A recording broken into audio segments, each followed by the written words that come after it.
You're listening to Uncle Josh's True Scary Stories.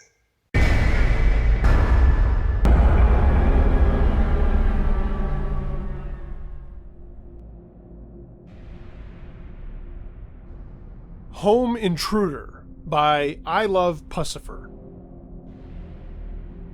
This happened about 6 years ago, but first a little backstory.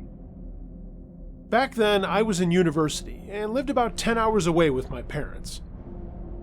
It was a long drive and our hometown was super boring, so I only visited for Christmas. That year, though, because I was going through a bad breakup, I went home for the summer, wanting to just be lazy and sunbathe in my parents' garden with some trashy novels. Luck was it that my cousin who lived next door, was 2 years younger than me and close to me like a sister, was also home visiting her mom. My parents had a big dog, a Cane Corso if you know the breed. It looked scary, but was a gentle giant and a surrogate mother to our kittens. Anyway, I was home for a couple of months, and my parents were going on holiday for 2 weeks on the other side of the country. I was okay being home alone, although it was a bit weird, because at this point I had been living in a big city for a few years, and was not used to everything being so quiet at night. All I could hear was crickets, and sometimes wild animals from the nearby mountains. It made it hard to sleep, so I decided to move into my parents' bedroom because they had a TV there and I could keep it on all night for some noise. One night, my cousin came to spend the night because her mom was working the night shift and she didn't want to be home alone. So we decided to watch some horror movies and eat pizza in bed. At some point, I fell asleep, but my cousin, let's call her Anna, couldn't sleep. She was quite jumpy and easily scared, so the movies got her freaked out. I was deep asleep when she woke me up, super freaked out, and saying that someone was in the house. My mind was foggy. There was some beer with that pizza. I could barely keep my eyes open, and I told her she was being paranoid and she should go back to sleep. But she insisted there was someone in the house, and she was shaking and crying, so I was starting to worry about her. I sat up, and I heard a noise downstairs as if someone closed the cutlery drawer in the kitchen. I flinched and put the TV on mute, and I got up and slowly locked the bedroom door and tiptoed back to bed and listened carefully. I heard the wooden floors creaking as if someone was walking around, and at this point, I was starting to join Anna in the freakout. My parents have a sensor light in the hallway. It's placed kind of in the middle of the stairs, so it will go on if someone is walking around both downstairs or upstairs. I heard the click of the light going on, and I could see the light under the bedroom door, and now I'm 100% sure someone was in the house. I grabbed my phone to call the police, but the town is in the middle of fucking nowhere, and I have no service. My cousin was bawling, and I had to put a pillow over her mouth to muffle the noise, and she was holding onto the pillow and biting it to stop herself from screaming. Whoever was in the house was now climbing the stairs, and my mind was going 100 miles an hour, and I was trying to think of all possible scenarios. My best guess was that some neighbor noticed my parents' car had been gone for a few days, and they know our dog is harmless, and they know my folks are doing quite well for themselves. So maybe they're trying to find some jewelry or something. I figured if we kept quiet, they would take whatever they wanted and then go. So I told my cousin to quietly get under the bed, and I looked out the window and saw no one was on the street. Since my parents' bedroom is next to mine and mine has a balcony, I figured if push came to shove, we could climb out the window, reach the balcony, and since it's overlooking the vegetable garden, we could jump and hope the soil wouldn't break too many of our bones. As I moved to crawl under the bed, the doorknob rattled. Someone was trying to get in. I froze, and I swore time stopped. My heart was beating like crazy, and I looked around, and the only weapon I could see was my mom's crochet needle in a basket by the bed. I figured I'd stab the sucker in the eye or something. The doorknob rattled for a few more seconds, and then the intruder walked away.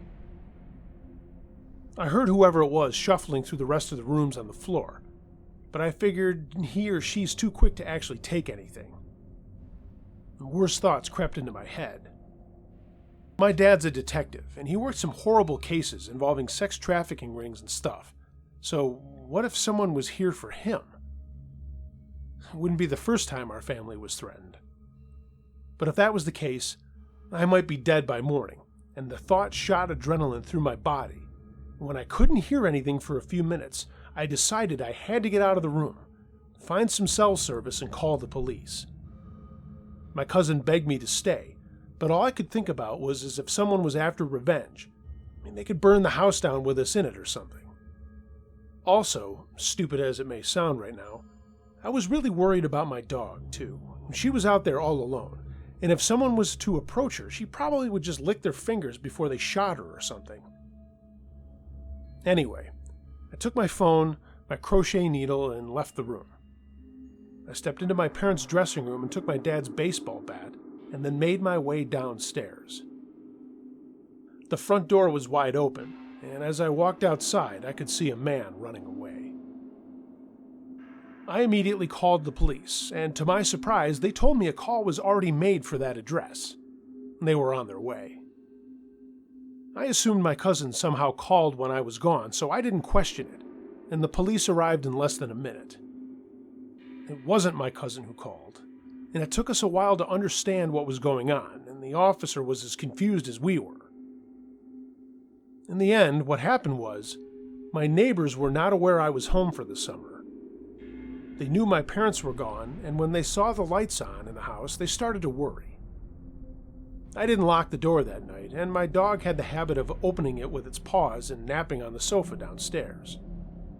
She probably opened the door at some point in the evening and then decided to go back out, and the door was left wide open. She does that a lot, and I should have known to lock the door, but I forgot. My neighbor thought someone was robbing us, so he came in, went into the kitchen to take a knife from the drawer, and then walked around to see if anyone else was in the house. He called the police at some point, and when I got out of the bedroom, he heard me, got spooked, and then ran away. So, worried neighbor who was stupid enough to go into a house while he thought it was being robbed in the middle of the night? Let's not ever meet again.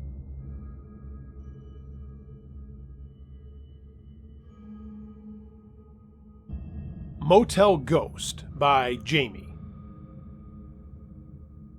After moving to California in the late 60s, my mother and then her now late husband, Dan, decided to purchase a small motel by the beach. This motel housed approximately 20 to 40 units, as well as a small built-in house for the owners, my mom and Dan.